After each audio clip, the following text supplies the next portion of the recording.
All right, we're going to go ahead and get into our naval news segment. We're going to begin with, that's right, boys, we're back in town. We're back in Afghanistan as of last night. The president got onto the horn, addressed the nation in a very short statement last night saying that we're going to be surging our troop numbers in Afghanistan as we complete the withdrawal from Kabul. So this troop surge is not permanent. It is going to be something just to help finish the withdrawal safely. I guess we're closing the embassy there in Afghanistan.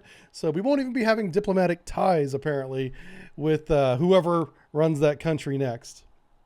Yeah. So a little surge here. This is from the WarZone, written by Joseph Treventhick. Joseph is one of the great writers over there at the WarZone. From the piece, he says the Pentagon has announced that starting in 24 to 48 hours, it will deploy approximately 3,000 troops to the Hamid Karzai International Airport in Afghanistan capital Kabul to help American diplomatic personnel from the U.S. Embassy and others evacuate the country. We're completely leaving this country. Now, to give you an idea of how big a surge that is, in January of this year, we had approximately 2,500 troops nationwide, and we've been slowly, reducing that number since January. So now we've actually got more people or boots on the ground than we had 8 or 9 months ago. This comes as President Joe Biden administration continues to push ahead with a near total withdrawal of American forces from the country, though the new development means that there will soon be more U.S. military personnel than there were officially in January, I just said. I should just read the piece and not tell you guys anything. Amid the drawdowns, it's like Joseph and I are on the same page, man. Amid the drawdowns, the Taliban have made substantial gains, capturing 12 provincial capitals just in recent weeks, reportedly leading to the new U.S. government assessments that the group could surround Kabul in the next 30 days, potentially have complete control of it within 3 months. That's a fair timeline. Pentagon Press Secretary John Kirby announced impending deployments at a brief today. So it was John that addressed the press, not the president, apparently. I saw the president on TV last night. He was talking about something. Anyway, while he did not identify the specific units that would be heading for Afghanistan, he did say the 2 infantry battalions from the U.S. Marine Corps and another from U.S. Army would make up the bulk of the total force. They have the USS Iwo Jima with the Ronald Reagan Carrier Group right off the coast of India right there. It's a short hop up to Afghanistan from where they're at. They will join about 650 personnel, primarily special operation forces presented forward deployed of the Hamid Karzai International Airport. In January, the Pentagon said that there were only about 2,500 troops in the country total. Here you can see them. This must be this is from January 2020. This is not recent right here, but you can see that's probably going on right now if we're deploying some troops. And so the idea is they're not going to stay there. They're going to land at the airport. They're going to go to the embassy, secure the embassy, maybe pack some boxes, and then get the hell back on the airplanes and leave. What's going to be interesting is who's going to be on the last airplane out, because that airplane's not going to have a lot of or any ground cover. So that's always a tricky situation, being the last airplane out. It's not clear how these incoming troops will be accommodated within the confines of the airport, which is also still set soon to host the Turkish security force. Okay, so I guess Turkey has a security force in country. That's interesting. I didn't know that.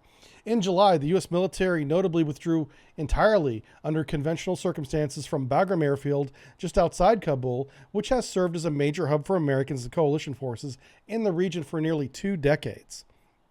We completely pulled out of that place.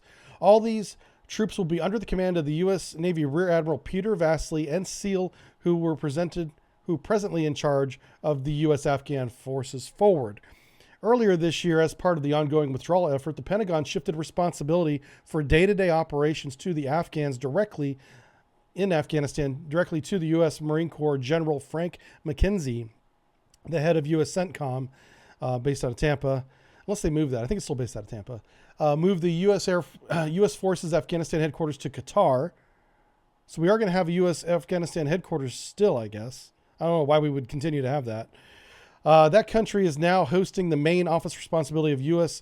military cooperation in Afghanistan security forces and over-the-horizon counterterrorism headquarters involved in coordinating ongoing operational support for those forces, including airstrikes launched from the Persian Gulf region. So we may still be conducting airstrikes in that region even though we're not going to have feet on the ground. Feet on the ground. There's a couple tweets from Dan. Let's scroll down here a little bit. Yeah, so if you want to read this piece, definitely check out the drive.com, the WarZone. Hit the little WarZone tab. It's right there. Let's see if they have anything here to wrap it up here.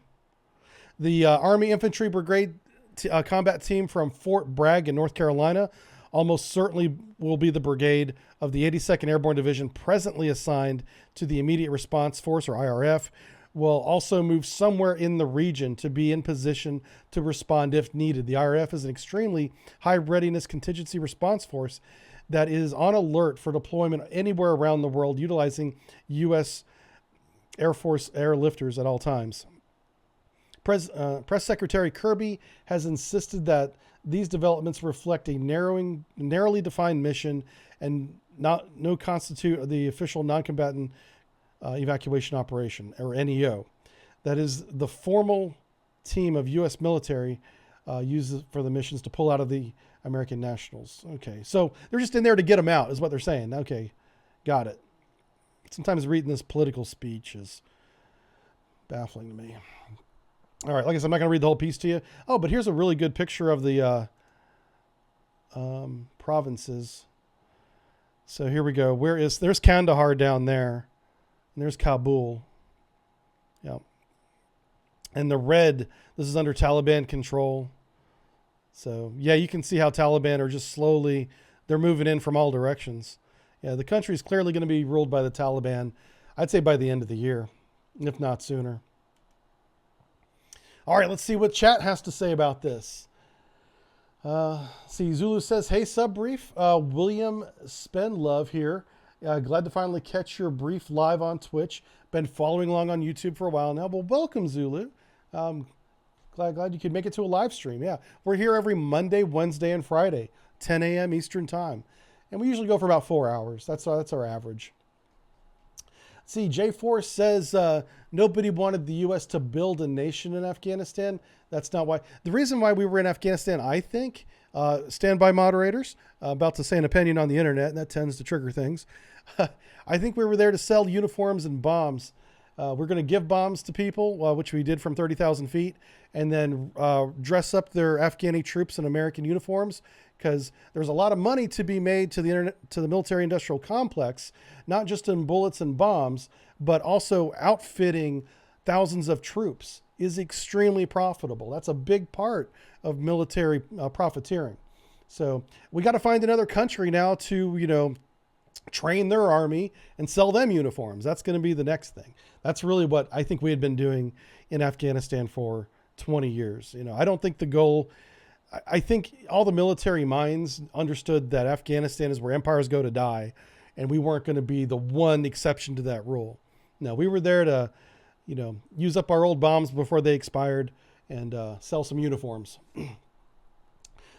J4 says, my thoughts exactly. Okay, I got one person to agree with me. Not too many people agree with that opinion, but that's fine. All right, I don't want to stir up a hornet's nest, so we're not going to beat that to death. John says, Alexander, Napoleon, Soviet Russia in the 80s were dealing with ancient tribes with ancient rules. Exactly. And honestly, this is not an opinion, even though I'm saying it from my perspective. It would appear to me that our 20 years in Afghanistan, those tribal cultures played both sides of the fence.